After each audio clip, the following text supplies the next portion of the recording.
Okay, good evening, stars. Good evening, sir. So தேசிய அளவில் புகழ்பெற்ற டிசி தத்தா அவர்களுடைய டெக்ஸ்ட் புக் ஆஃப் ஆப்ஸ்டெட்டிக்ஸ் அதுக்குள்ளே தான் இன்றைக்கி டிஸ்கஸ் பண்ண போகிறோம். ஆல்ரெடி நம்ம ஆப்ஸ்டெட்டிக்ஸ் நிறைய சாப்டர்ஸ் டிஸ்கஸ் பண்ணிகிட்டு இருந்தோம். ப்ரீஃபாக ஒரு தடவை ப்ரஷ் பண்ணிவிட்டு உள்ளே போகலாம். ஸோ ஃபீமேல் ரீப்ரொடக்டிவ் சிஸ்டமோடைய எக்ஸ்டர்னல் ஜெனிட்டாலியாவை நம்ம பார்த்துட்ருக்கோம். இப்போ எக்ஸ்டர்னல் ஜெனிட்டாலியாவில் நம்ம பார்த்துட்ருக்கிற இந்த இடம் கிளைட்டோரிஸ். ஸோ இது மேல் பீனிஸை மேலில் ஸ்க்ராட்டமை வந்து இந்த லேபியம் மெஜோரம் ஆண் பிறப்புறுப்பில் இருக்கிற ஸ்க்ராட்டமை லேபியம் மெஜோரம் ரெப்ரசன்ட் பண்ணுது. பீனிஸை இந்த கிளைட்டோரிஸ் ரெப்ரசன்ட் பண்ணுது. மேலில் வந்து யுரித்ரா அண்ட் எக்ஸ்டர்னல் ஜெனிட்டாலியா ஒரே ஆர்கன் தான், ஒரே வழியாக தான் விந்தும் சிறுநீரும் ஒரே நீர்த்தாரை வழியாக தான் வெளியே போகும். ஆனால் இங்கே ஃபீமேல் ஜெனிட்டாலியாவில் யூரின் வந்து வெளியேறதுக்கு ஃபீமேல் யுரேத்ரா மேல் யுரேத்ராவை கம்பேர் பண்ணால் ஃபீமேல் யுரேத்ரா ஷார்ட். ஸோ அதனால தான் ஃபீமேலில் சீக்கிரம் நம்ம யூரினரி ட்ராக் இன்ஃபெக்ஷன் நிறைய பார்க்குறோம். அதுக்கு கீழே நம்ம பார்க்குறது வந்து வெஜினல் ஆரிஃபிஸ் நம்ம பார்த்துட்ருக்கோம். ஸோ இந்த பகுதியை, இந்த மேலே இருக்கிற பகுதியை, இந்த ஏரியாவை வந்து மான்ஸ் பியூபிஸ் அப்படின்னு சொல்கிறோம். அங்கே பியூபிக் பேட் ஆஃப் ஃபேட் இருக்குது அப்படிங்கிறத தெரிஞ்சுக்கிறோம். ஸோ இது வந்து ஒரு பேசிக் அண்டர்ஸ்டாண்டிங். அடுத்து இந்த டயக்ராம் நமக்கு தெரியணும், ரிலேஷன்ஷிப். ஸோ யூட்ரஸ் வந்து ஒரு அப்டாமினல் ஆர்கனாக கேட்டால் கிடையாது. யூட்ரஸ் வந்து ஒரு பெல்விக் ஆர்கன். ஸோ அப்டமன் வயிற்று பகுதியில் அது இருந்தாலும் அது வயிற்றில் இருக்க ஒரு உறுப்பு கிடையாது. வயிற்றில் இருக்கிற உறுப்புகள் சிறுநீரகம், கல்லீரல், மண்ணீரல், இரைப்பை, சிறுங்குடல், பெருங்குடல், மலக்குடல், ஆசனவாய். ஆனால் மலக்குடல் ஆசனவாயாக மாறும் பொழுது அந்த மலக்குடல் வந்து பெல்விக் ஆர்கனாக மாறிடுது. ஆனால் யூட்ரஸ் அப்புறம் பிளாடர் ஒரு pure pelvic organ. So relationship பார்த்திங்கன்னா பியூபிக் போனுக்கு கிட்ட வர்றது பிளாடர், சேக்ரம்க்கு ஒட்ட வர்றது ரெக்டம். இதுக்கு ரெண்டுக்கு நடுவில் இருக்கிறது யூட்ரஸ். இப்போ நீங்கள் அல்ட்ராசவுண்டில் அடிக்கடி பார்த்துருப்பீங்க, நோ ஃப்ரீ ஃப்ளூயிட் சீன் இந்த பவுச் ஆஃப் டக்ளஸ். ஒரு படத்தில் வடிவேல் என்ன சொல்லுவார், டக்ளஸ் என்னன்னு கூப்பிடுவார், தெரியுமா? நினைவு இருக்கா? ஸோ டக்ளஸை மறந்துடக்கூடாதுங்கிறதுக்காக தான் சொன்னேன். ஸோ கொஞ்சம் திரைப்படங்கள் பார்த்தா தான் புரியும். பட் ஓகே, இதுக்கு அதுக்கும் சம்மந்தம் இல்லை. டக்ளஸுங்கிற வார்த்தையை நீங்கள் அறிமுகப்படுத்திக்கணும். DOUGHLAS. பவுச் ஆஃப் டக்ளஸ்னால் என்னென்னா, இப்போ இந்த சிறுநீரகமும் யூட்ரஸ்க்கும் நடுவில் ஒரு சின்ன பவுச் இருக்குது. இது வெசைக்கோ யூட்ரைன் பவுச். இந்த பவுச்சுக்கு பேர் வெசைக்கோ. வெசைக்கல்னால் பிளாடரை தான் வெசைக்கல் அப்படின்னு சொல்கிறாங்க. வெசைக்கோ யூட்ரைன் பவுச்சு தான் வந்து இந்த ஆன்டீரியராக. போஸ்டீரியராக இருக்கிறது யூட்ரோ rectal pouch. யூட்ரோ R ரெக்டோ uterine pouch. So ரெக்டத்துக்கும் யூட்ரஸ்க்கும் நடுவில் இருக்கிற இந்த பவுச் பேர் தான் பவுச் ஆஃப் டக்ளஸ். என்ன முக்கியமான குறிப்பு அப்படின்னா,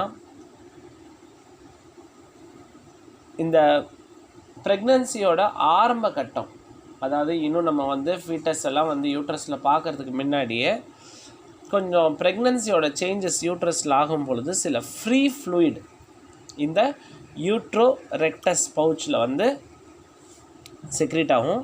அதை தான் டக்ளஸ் பவுச்சுன்னு சொல்கிறோம். ஸோ ஃப்ரீ ஃப்ளூயிட் இந்த பவுச் ஆஃப் டக்ளஸ் அப்படின்னாலே நம்ம ஒரு 3 விஷயம் தெரிஞ்சுக்கணும். ஒன்று ப்ரெக்னன்சியாக இருக்கலாம், இல்லை எக்டோபிக் ப்ரெக்னன்சியாக இருக்கலாம், இல்லை அப்பெண்டிசைட்டிஸாக இருக்கலாம். ஸோ இந்த பெல்விக் ரீஜனில் ஏதாவது பிரச்சனைகள் நடந்தாலோ, இல்லை அடிவயத்தில் ஏதாவது பிரச்சனைகள் நடந்தாலோ, இந்த டக்ளஸ் பவுச்சில் ஏதாவது ஃப்ளூயிட் இருந்ததுன்னா அப்போ அது பெத்தலாஜிக்கல்.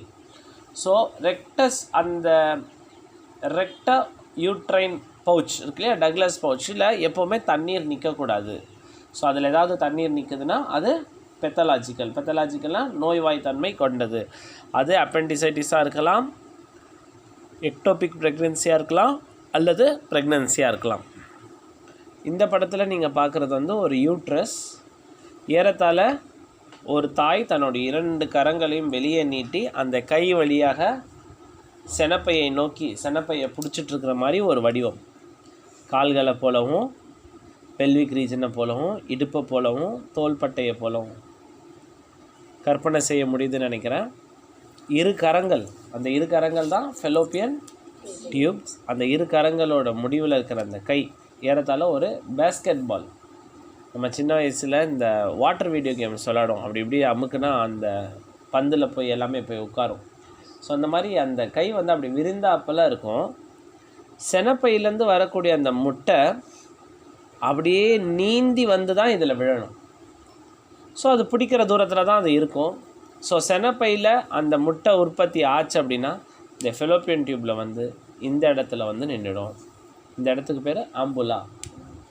இந்த இடத்துக்கு பேர் ஆம்புலா. அதாவது ஃபெலோப்பியன் டியூப்பை 3 பாகமாக பிரித்தாங்கன்னா அவுட்ரு 2/3 தான் ஆம்புலான்னு சொல்கிறோம். இங்கே தான் ஃபர்டிலைசேஷன் நடக்குது. ஸோ ஏற்கனவே ஒரு வகுப்பில் சொல்லியிருந்தேன், இந்த யூட்ரஸ் வழியாக விந்தணுக்கள் போனாலும் விந்து இந்த யூட்ரஸ்லேயே நிற்கிறது இல்லை. ஃபெலோப்பியன் டியூப் வரைக்கும் நீந்தி போனால் தான் அங்கே இருக்கிற முட்டை இந்த ஃபெலோப்பியன் டியூப்பில் 3 பங்கில் 1 பங்கு வரும். அங்கேயே விந்து 3 பங்கில் 2 பங்கு கடந்து வரணும். இது எல்லாமே நடந்தால் தான் ஃபர்டிலைசேஷன் நடக்கும்.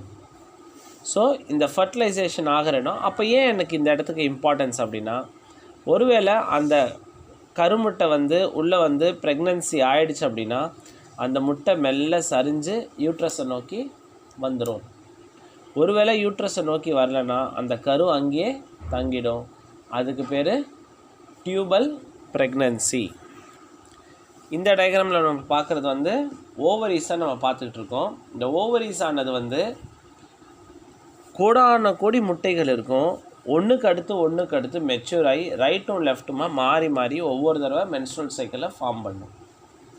ஸோ ஏறத்தாழ ஒரு 300 மென்ஸ்ட்ரல் சைக்கிள் ஒரு பெண்ணுக்கு தன்னுடைய வாழ்நாள் முழுக்க இருந்ததுன்னா அப்படின்னா என்ன அர்த்தம்னா 300 வாய்ப்புகள் கர்ப்பம் தரிக்கிறதுக்கு இயற்கையால் தரப்பட்டிருக்குது. அந்த 13 வயசுலேருந்து 45 வயசு வரைக்கும் 300 தடவை ஏறத்தாழ 300 டைம்ஸ் இந்த செனப்பையிலிருந்து முட்டை வெளியே தரிக்கப்படுது. எப்படி கண்டுபிடிக்கிறது அப்படின்னா, கார்பஸ் லூட்டியம் அது மாறி கார்பஸ் ஆல்பிகன்ஸாக மாறிடும். ஒரு முட்டை தந்திருந்து வெளியேறிச்சுன்னா அது கொஞ்ச நாளைக்கு கார்பஸ் லூட்டியமாக மாறும். ஏன் கார்பஸ் லூட்டியமாக மாறும்னா, ப்ரெக்னன்சியோட ஆரம்ப கட்டத்தில் ப்ரொஜெஸ்ட்ரான் அப்படின்ற ஒரு ஹார்மோன், ப்ரெக்னன்சி ஹார்மோன்னா ப்ரொஜெஸ்ட்ரான்னு சொல்லுவாங்க. அந்த ப்ரொஜெஸ்ட்ரான் நீண்ட காலம் ப்ளசண்டாக கொடுத்தாலும் ஆரம்ப காலத்தில் யார் தராங்க அப்படின்னு பார்த்தீங்கன்னா இந்த கார்பஸ் லூட்டியம். கார்பஸ் லூட்டியம்ங்கிறது என்னென்னா, இந்த செனப்பையிலேருந்து இந்த முட்டை பறந்து வெளியே போகுது இல்லையா, பறந்து போகும்பொழுது அதோடைய ஓடு மட்டும் அங்கே இருக்கும். அந்த ஓடுலேருந்து தான் ப்ரொஜெஸ்ட்ரான் ஆரம்பத்தில் வெளியேறும். ஸோ அந்த இடத்துக்கு பேர் கார்பஸ் லூட்டியம். ஒருவேளை ப்ரெக்னன்சி நடந்தாலோ நடக்காமல் போனாலோ அந்த இடம் கொஞ்சம் நாள் கழித்து மறைஞ்சு போகும். அது ஒரு தழும்பாக மாறிடும். அதை தான் நம்ம கார்பஸ் ஆல்பிகன்ஸ் அப்படின்னு சொல்கிறோம். ஒருவேளை எல்லா கார்பஸ் ஆல்பிகன்ஸையும் கணக்கெடுப்பு செய்து பார்த்தோம்னா அந்த பெண்மணி எத்தனை தடவை மாதவிடாய் சைக்கிளை முடிச்சிருக்காங்கன்னு தெரியும். 33 கார்பஸ் ஆல்பிகன்ஸ் இருக்குதுன்னா 33 தடவை அவங்க மாதவிடாய் சைக்கிளில் தாண்டி வந்திருக்காங்க அப்படின்னு அர்த்தம். ஸோ அந்த தழும்பு பார்த்தோம்னா, நம்ம கையில் இருக்கிற தழும்பு பார்த்தோம்னா நம்ம சொல்லுவோம் இல்லையா, இது நான் ஸ்கூல் படிக்கும்போது சைக்கிளில் விழுந்துட்டேன் தெரியுமா, அப்போ அடிப்பட்டது. இது எப்போ தெரியுமா, ஒரு தீபாவளியில் பட்டாசுக்கு வந்து அடிச்சிச்சு. நம்ம ஸ்கூலில் அந்த மாதிரி பேசுவோம். அப்போ அந்த தழும்பு பழைய விஷயங்களை ஞாபகப்படுத்தும். அதுபோல் அந்த கார்பஸ் ஆல்பிகன்ஸ் ஒவ்வொரு மாதவிடாய் சைக்கிளையும் ஞாபகப்படுத்துகிற மாதிரி ஏறத்தாழ கிரேவியார்ட் ஆஃப் தி ஓல்டு அந்த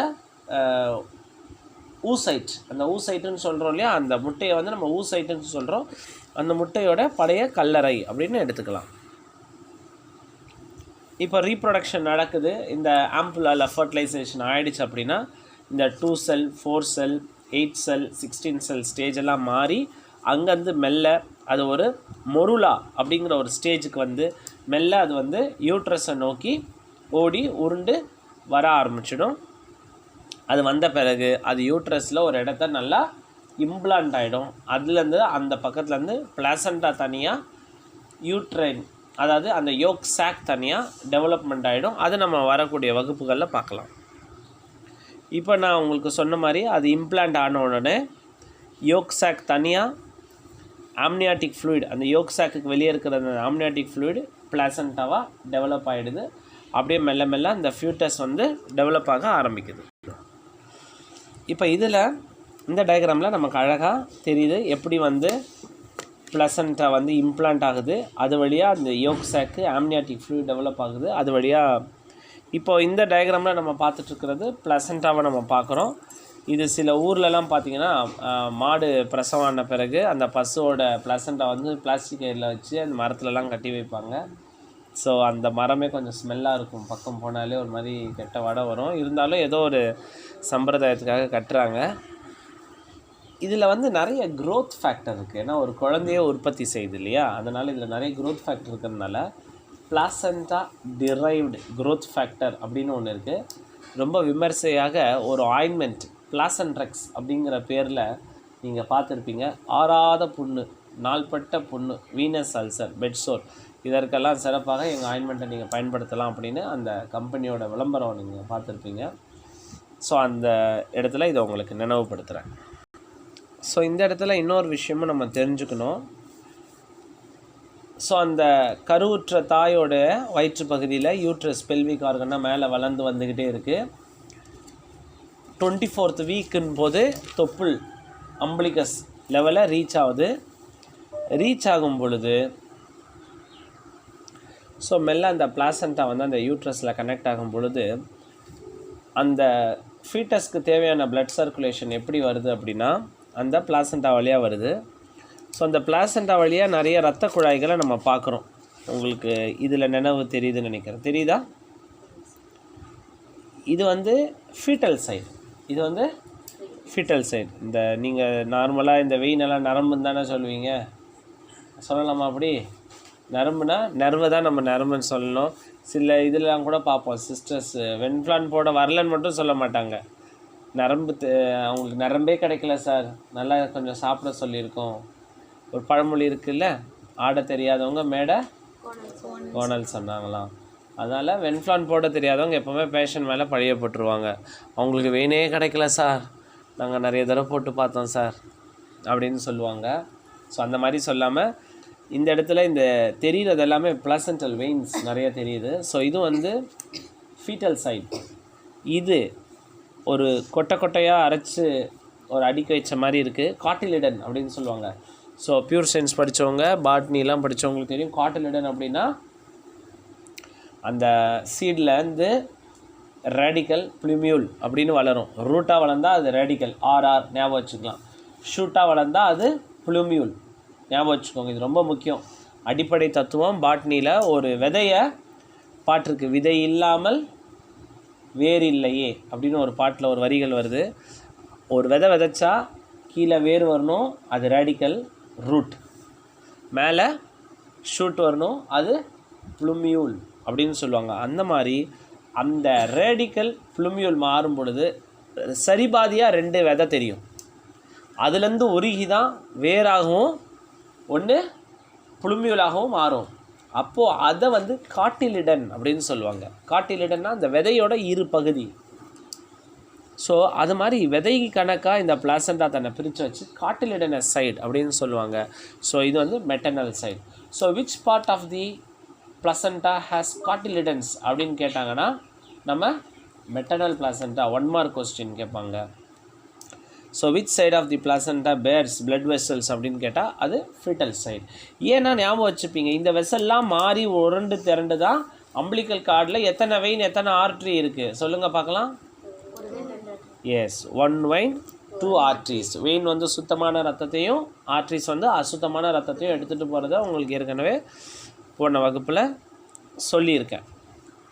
ஸோ அதையே இந்த இடத்துல சொல்ல வந்தேன்னா, இப்போ இந்த பிளாசண்டால் வெசல்ஸில் அந்த பிளாசண்டால் ஏதாவது ஒரு அழுத்தம் ஏற்பட்டுதுன்னா இந்த பிளாசண்டல் வெசல்ஸ் எல்லாமே அப்ஸ்ட்ரக்ட் ஆகும், ரொம்ப டைட்டாக ஆரம்பிச்சிடும். அப்போது அந்த பிளசண்டால் அழுத்தம் ஏற்படும். அதை வந்து பிளசண்டல் ஹைப்பர் டென்ஷன் அப்படின்னு சொல்லுவோம், அல்லது ப்ரெக்னன்சி இன்டியூஸ்டு ஹைப்பர் டென்ஷன் அப்படின்னு சொல்லுவோம், PIH, அல்லது எக்லாம்சியா. அந்த அழுத்தம் அதிகமாகும் பொழுது அந்த தாயை என்றைக்குமே நோயாளின்னு சொல்லக்கூடாது. ஒரு கைனகாலஜி ஹாஸ்பிட்டலில் நீங்கள் வந்திருக்கீங்கன்னா, தாய்மார்கள்லாம் செக்கப்புக்கு வந்திருக்காங்கன்னா பேஷண்ட் வந்திருக்காங்க சார் அப்படின்னு சொல்லக்கூடாது. ஆன்டிநேட்டல் மதர், தாய்மை ஒரு வியாதி கிடையாது. தாய்மை அப்படிங்கிறது ஒரு இயற்கையாக நடக்கக்கூடிய ஒரு நிகழ்வு. ஸோ எங்கேயாவது நீங்கள் ஒரு கைனகாலஜி ஹாஸ்பிட்டலில் வேலை செய்கிற வாய்ப்பு கிடச்சிருக்கா? எத்தனை பேர் வந்திருக்காங்க ஓபியில் டாக்டரே தெரியாமல் சொன்னால் கூட இந்த மாதிரி 6 தாய்மார்கள் வந்திருக்காங்க. அல்லது ஆங்கிலத்தில் 6, ஒரு எக்ஸாம்பிள் 6ன்னு சொன்ன 6 60 ஆன்டிநேட்டல் மதர் அப்படின்னு சொல்லணும். ஏஎன் மதர் தான் சொல்லணும். ஆனால் அந்த தாய்மார்களே ஒரு சில நாட்களில் நோயாளிகளாக மாறுவார்கள். அதுதான் இந்த உதாரணம். ஸோ அந்த இயற்கையாக இருக்கிற அந்த பிரசவம், அந்த தாய்மாருக்கு இருக்கிற அந்த மாசமாக கர்ப்பமாக இருக்கிறவங்க அந்த பிளாசண்டாவில் அழுத்தம் அதிகமாச்சுன்னா ப்ரெக்னன்சி இன்டியூஸ் ஹைப்பர் டென்ஷன், அப்போ அவங்கள பேஷண்ட்டுன்னு கூப்பிடலாம். ஸோ அந்த ப்ரெக்னன்சியில் ப்ரெஷர் அதிகமாச்சுன்னா அதை பிஐஹெச்னு சொல்கிறோம், ப்ரெக்னன்சி இன்டியூஸ் ஹைப்பர் டென்ஷன். என்ன சைன்ஸ் அப்படின்னு பார்த்தீங்கன்னா, கால்லாம் வீங்கி இருக்கும், கண்ணெல்லாம் வீங்கி இருக்கும், யூரினில் புரத சத்து வெளியேறும், பிளேட்லெட் சற்று குறையலாம், கண் பார்வை மங்கலாம், ஒரு நேர காலகட்டத்தில் வலிப்பு ஃபிட்ஸ் வரலாம். ஃபிட்ஸ் வந்தது அப்படின்னா அப்போ அதை எக்லாம்சியா அப்படின்னு சொல்கிறோம். ஃபிட்ஸ் வராத வரைக்கும் அதை ப்ரீ எக்லாம்சியான்னு சொல்கிறோம். ஃபிட்ஸ் வந்துருச்சுன்னா அதை எக்லாம்சியா அப்படின்னு சொல்கிறோம். ஸோ இந்த வார்த்தைகளெல்லாம் தெரிஞ்சுக்கோங்க. ஸோ இந்த அம்பிளிக்கல் கார்டில் இருக்கிற 1 vein 2 arteries-ஐ நீங்கள் இதில் பார்க்கலாம். இந்த பிளட் வெசலில் அழகாக தெரியுது. 1 vein red colour oxygenated blood, deoxygenated blood, artery. 1 vein 2 artery. So இது ஒரு important topic. Foetal circulation already discuss பண்ணியிருக்கோம். ஸோ ஓல்டு ப்ரீவியஸ் கிளாஸஸை போயிட்டு நீங்கள் ஃபீட்டல் சர்க்குலேஷன் டைப் பண்ணி பார்த்தீங்கனாலே அந்த கிளாஸஸ்லாம் வரும். ஸோ ஜஸ்ட் ரிவிஷனுக்காக சொல்கிறேன். ஸோ சுத்தமான ரத்தம் அம்பிளிக்கல் வெயின் மூலியமாக குழந்தைக்கு வருது, அந்த ஃபீட்டஸ்க்கு வருது, லிவர் வழியாக பாஸ் ஆகி ஹார்ட்டுக்கு போகுது. ஹார்ட்லேயே ஏட்ரியமில் ஒரு ஓட்டை இருக்குது, அது ஃபொராமன் ஓவல். அதே மாதிரி பல்மனரி ஆர்ட்ரி வழியாக போகும்பொழுது அங்கே ஒரு கனெக்ஷன் இருக்குது அயோட்டா கூட, அது டக்டஸ் ஆர்டீரியோசஸ்ன்னு சொல்கிறோம். அதே மாதிரி அந்த மிக்ஸ்டு பிளட் தான். ஸோ ஃபீட்டல் சர்க்குலேஷன் ஃபுல்லாகவே ஒரு மிக்ஸ்டு பிளட் தான். ஸோ நம்ம வார்டில் நம்ம எங்கே பார்க்கலான்னா, நீங்கள் படிக்கட்டு ஏறுற வழியில் லெஃப்ட் ஹேண்ட் சைடில் ஃபீட்டல் சர்க்குலேஷன் சார்ட்டை வச்சுருக்கோம். ஸோ அது டைம் கிடைக்கும் போது நீங்கள் பார்க்கலாம். ஸோ அந்த மிக்ஸ்டு பிளட்டு திரும்பவும் ஹார்ட்டுக்கு பல்மனரி வெயின் சொல்லியா உள்ளே வந்து, ஏன்னா ஃபீட்டஸில் வந்து லங்ஸ் நாட் ஒர்க்கிங். ஸோ அந்த லங்ஸ் வந்து லிவர் மாதிரி இருக்கும், டைட்டாக இருக்கும், ஒர்க் பண்ணாது. லிவர்னால் கன்சிஸ்டன்சியில் சொல்கிறேன்.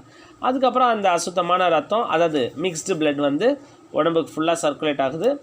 திரும்ப இன்டர்னல் ஈலியாக் ஆர்ட்ரி வழியாக அம்பிளிக்கல் ஆர்ட்ரி ஃபார்ம் ஆகி திரும்ப ப்ளசண்டாவை நோக்கி போயிடுது. ஸோ இதான் பேசிக் அண்டர்ஸ்டாண்டிங். ஸோ இந்த துவாரங்கள், இந்த டக்டஸ் ஆர்டீரியோசஸ், இந்த ஃபொராமின் ஓவல், டக்டஸ் வீனோசஸ் எல்லாமே எப்போ க்ளோஸ் ஆகணும்னா, ப்ரெக்னன்சி முடியும் பொழுது, குழந்தை பிறக்கும்போது க்ளோஸ் ஆகிடணும். எப்படி க்ளோஸ் ஆகும்? ப்ரெக்னன்சி அப்போது டெஸ்டிஸ் டிசன்ட் ஆகும்னு ஒரு வகுப்பில் உங்களுக்கு சொல்லியிருந்தேன் இல்லையா? ஸோ இதுபோல் இந்த பிளட் வெசல்ஸில் இருக்கிற கனெக்ஷன்ஸ் எல்லாமே டெலிவரி ஆகும் பொழுது க்ளோஸ் ஆகிடணும். ஒருவேளை க்ளோஸ் ஆகலைன்னா patent ductus arteriosus, patent foramen ovale, பேட்டன்ட்னா ஓப்பன், பேட்டன்ட் டக்டஸ் வீனோசஸ் அப்படின்னு வரும். ஸோ அந்த குழந்தை அம்மா வயிற்றில் இருக்கிற வரைக்கும் தான் அது சேஃப். அம்மா வயிற்றுக்கு வெளியே வந்த உடனே அது ஏதோ ஒரு உயிரை நம்பி தான் அது வாழ்ந்தாகணும். ஸோ நீங்கள் நிறைய நேரம் பார்த்துருப்பீங்க, தாய்மார்கள் சில கம்ப்ளைண்ட் சொல்லுவாங்க, எப்போ அவன் சேட்டை தாங்க முடியல, எதை எடுத்தாலும் வாயில் எடுத்து வச்சுக்கிறான். அப்படின்னா என்ன அர்த்தம்னா, இது வந்து இன்பில்ட் ஆப், இன்பில்ட் ரெஸ்பான்சிபிலிட்டி. அதாவது என்ன அர்த்தம்னா, அந்த குழந்தை பொதுவாக ஒரு பிளாஸ்டிக் என்வாயர்மெண்ட்டில் பிறக்கும்னு நேச்சர் நினைக்கல. அது ஒரு காடுலேயோ ஒரு அடர்ந்த அப்படி தானே நம்ம பிறந்தோம், அப்படி தான் நம்மளுடைய எக்ஸ்பெக்டேஷன் அதுதான். ஒரு காடில் தான் நம்ம வளருவோம் நம்ம நினச்சிட்டு இருந்தோம். இயற்கை அப்படி தான் நம்மளை நினச்சது. ஸோ ஏதாவது அது செத்துடக்கூடாதுன்னு ஏதாவது கீழே கிடைக்கிறத எடுத்து அது வாயில் போட்டுக்கும். ஒரு நண்டையோ தேளையோ பூரானையோ செடியோ கொடியோ என்ன கிடைக்குதோ, ஏன்னா எல்லாமே ஊட்டச்சத்து இருக்குது. ஸோ அது வாழ்ந்துடும். தாய்ப்பால் கிடைக்கலனா கூட அது வாழ்ந்துடும். ஸோ இயற்கையாகவே என்ன இருந்தது அப்படின்னா, ஸோ அடர்ந்த காடுகளை தான் நம்ம பிறப்போம், நம்ம சுற்றி இருக்கிறதெல்லாம் சாப்பிட்ற பொருட்களை தான் இருக்கும் அப்படின்னு தான் இயற்கை நம்பிச்சு. நாம் இப்போ நம்மளை சுற்றி table, chair, fridge, washing machine, grinder, cellphone charger, pin, குப்பை கூலம் பிளாஸ்டிக்கு ஸ்டேப்லர் பின் வச்சுக்கிட்டு இருந்தால் இயற்கைக்கு தெரியாது இல்லையா. இயற்கை வந்து அப்போ அப்டேட் பண்ணிக்கல. அது பிறந்ததுலேருந்து அது கூட என்ன இருந்ததோ அதுதான் அது கூட இருந்துக்கிட்டு இருக்குது. ஸோ இயற்கை வந்து நம்மளை சுற்றி இருக்கிற பொருள் சாப்பிட்ற பொருளாக இருந்தது. அதனால தான் அந்த குழந்தை எது எடுத்தாலும் அதுக்கு பேர் ஏதாவது ஒரு பொருள் எடுத்தால் பிடிக்கிறதுக்கு பேர் கிராஸ்ப் ரிஃப்ளெக்ஸ்ன்னு பேர். அந்த ரிஃப்ளெக்ஸ்க்கு பேர் கிராஸ்ப் ரிஃப்ளெக்ஸ். நீங்கள் குழந்தை கையில் என்ன கொடுத்தாலும் அது பிடிச்சிக்கும். அதுக்கு யாரும் சொல்லிதெல்லாம் தர தேவையில்ல. அம்மா வந்து சின்ன வயசுலேயே வீரக்கதைகள்லாம் சொல்லி வளர்த்தாங்க, அதனால தான் அது வால் கம்பியெல்லாம் பிடிச்சிக்குதுன்னு நினச்சிக்கக்கூடாது. குழந்தை கையில் நீங்கள் அருவா கொடுத்தாலும் பிடிச்சிக்கும், பேனா கொடுத்தாலும் பிடிச்சிக்கும், கேரட் கொடுத்தாலும் பிடிச்சிக்கும். குழந்தை கையில் அது பிடிச்சி அதை அப்படியே எடுத்து வாயில் போடும். பூமியில் கிடைக்கிறது வாயில் போடுறதுக்கான அடிப்படை அறிவியல் தத்துவம் அதுதான். வாழ்கிறதுக்கான தத்துவம் அது எவ்வளோ வருடங்கள் வரைக்கும் இருக்கும் அப்படின்னா சாவர வரைக்கும் இருக்கும். கடைசி வரைக்கும் நம்ம என்ன பண்ணுறோம், கையில் கிடச்சது வாயில் போடுறோம். அதே தான் சின்ன வயசில் மெல்ல மெல்ல அப்புறம் சாக் பீஸு, மணல், செவுரு, அப்படி அப்புறம் கொஞ்ச நாள் கழித்து விருப்பங்கள் மாறுது. ஆனால் ஹேண்ட் டு மவுத் ரிஃப்ளெக்ஸ் மாறுவதில்லை. அதே மாதிரி சக்கிங் ரிஃப்ளெக்ஸ், ஏதாவது கொடுத்தா சக் பண்ணுறது. ஸோ குழந்தைக்கு பால் காம்பை காட்டக்கூட தேவையில்லை, அந்த வாசனையிலேயே அது காம்பை நோக்கி போயிடும். அந்த காம்புக்கு காட்டினா மட்டும் போதும், அது வாயெல்லாம் வைக்க தேவையில்லை, அது உரிய ஆரம்பிச்சிடும். ஸோ அது பேர் built-in reflex. So suckling reflex, smile. குழந்தை திடீர்னு சிரிக்கும், உடனே என்ன சொல்லுவாங்க, அவங்க அப்பாவை பார்த்தா என்ன சிரிக்குது பாருடி. அதுக்கு அப்பான்னு தெரியாது, ஆத்தான்னு தெரியாது, அது சிரிக்கும். அது பேர் சோசியல் ஸ்மைல். யாரை பார்த்தாலும் சிரிக்கும். அதனால தான் இந்த ஹஜ்ஜுக்கு போயிட்டு வந்த பிறகு ஒரு முக்கியமான விஷயம் சொல்லுவாங்க, அன்று பிறந்த குழந்தையை போல் இருக்கணுமா. அதுக்கு கோவம், முன்னாடி நடந்த சண்டை, நான் இவக்கிட்ட நான் பேச மாட்டேன், நான் 4 நாளாக பேசுகிறதில்ல, அதெல்லாம் தெரியாது. யார் வந்தாலும் பேசும், யார் வந்தாலும் சிரிக்கும்.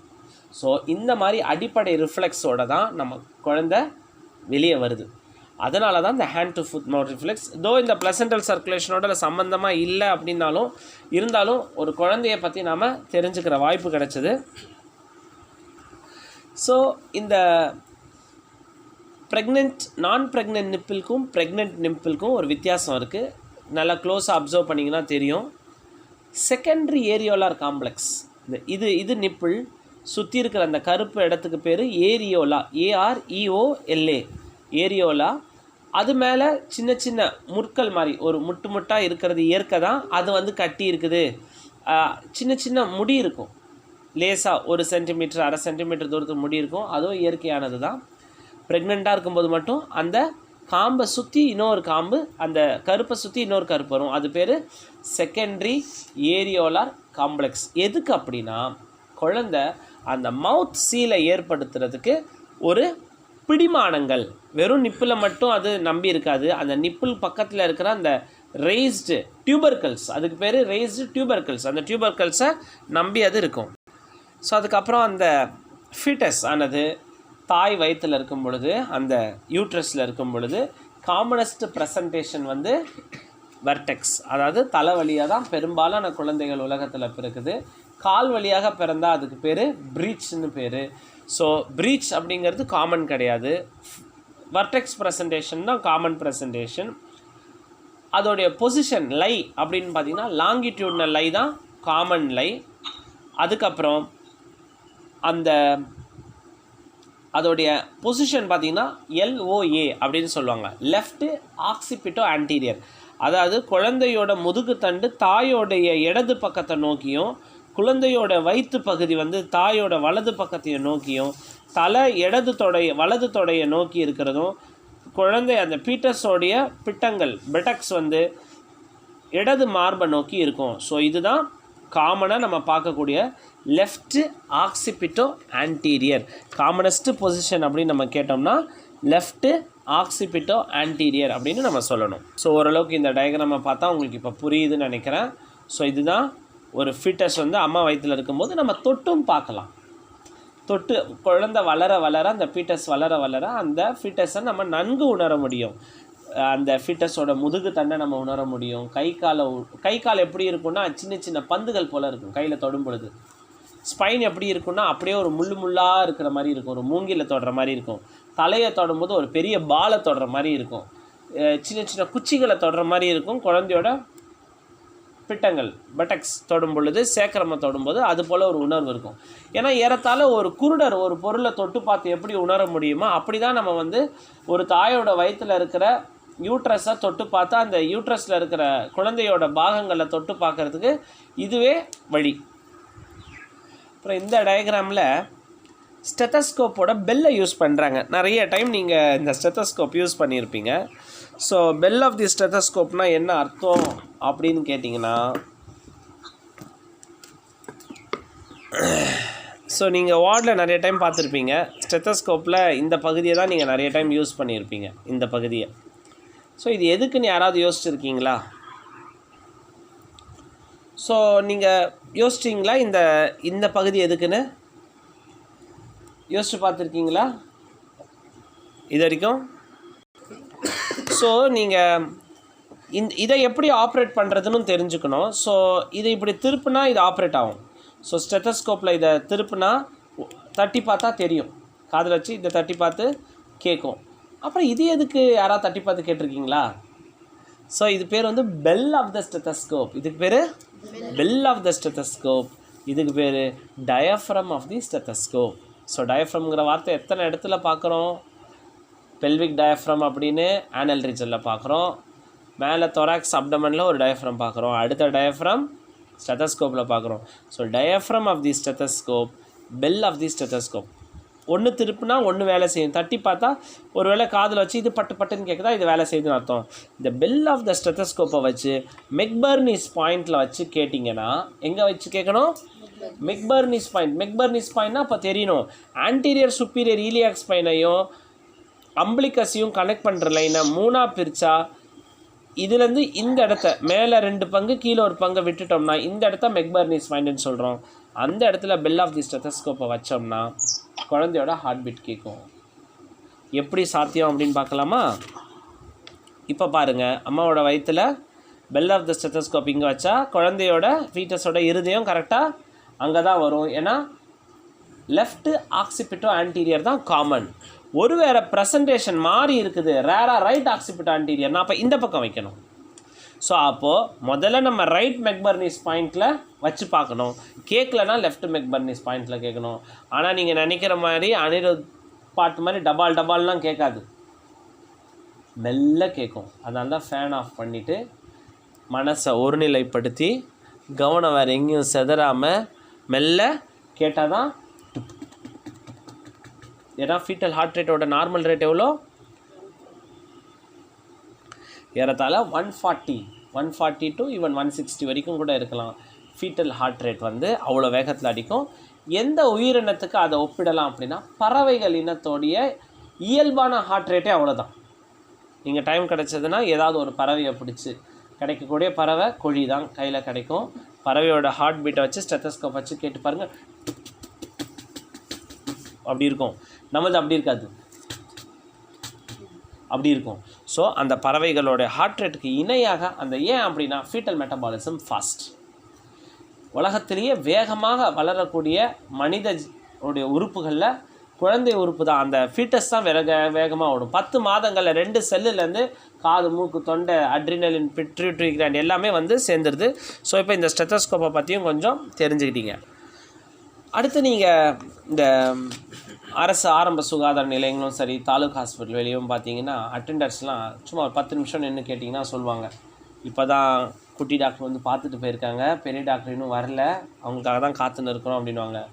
இல்லை பெரிய டாக்டர் இன்னும் வரலம்மா அப்படின்வாங்க. இல்லைங்க இன்னும் வந்தாங்க. இல்லைங்க பெரிய அப்புறம் ஒருத்தவங்க வேகமாக ஓடி வருவாங்க, பெரிய டாக்டர் இப்போ தாங்க வந்து பார்த்துட்டு போனாங்க, குழந்தை தலை கீழே இறங்கலையா, ஆப்ரேஷன் பண்ணணும்னு சொல்லிட்டாங்க, நீங்கள் போயிட்டு சில என்னென்னமோ அந்த லிஸ்ட்டு கொடுப்பாங்க இல்லையா, அதெல்லாம் வாங்கிட்டு வர சொன்னோடனே அங்கே இருக்கிற தாடிலாம் வச்சுன்னு சில ஜென்ஸ் இருப்பாங்க, இந்த குழந்தை பிறக்க போதுன்னொடனே முடி வெட்டாமல் மீசை தாடிலாம் சவரம் பண்ணாமல் ஜென்ஸு சுற்றின்னு இருப்பாங்க.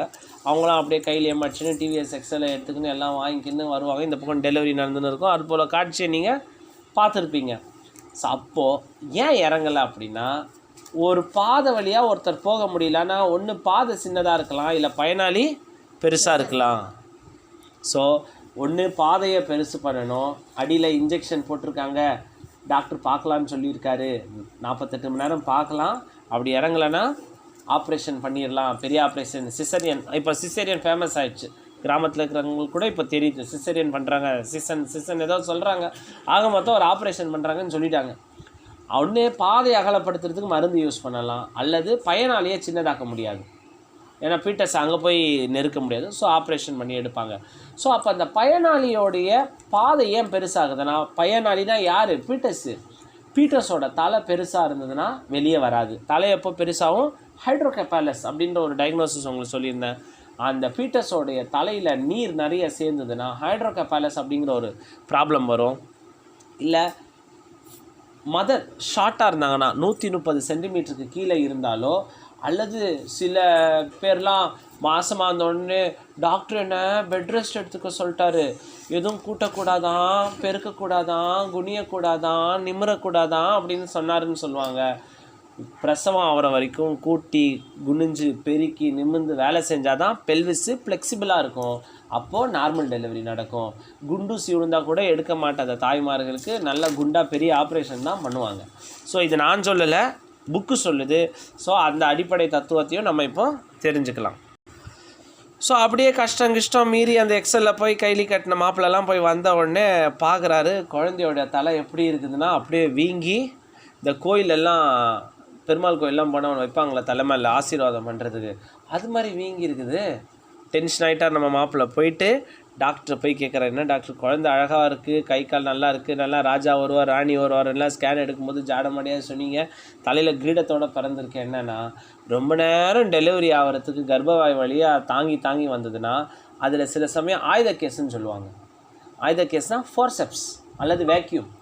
அது போல் பண்ணும் பொழுது தலையில் சிலது சின்னதாக பிளட் கலெக்ஷன் ஆகிடும். ஒன்றும் பயப்பட தேவையில்லை, அது 2 அல்லது 3 வாரத்தில் சரியாயிடும்.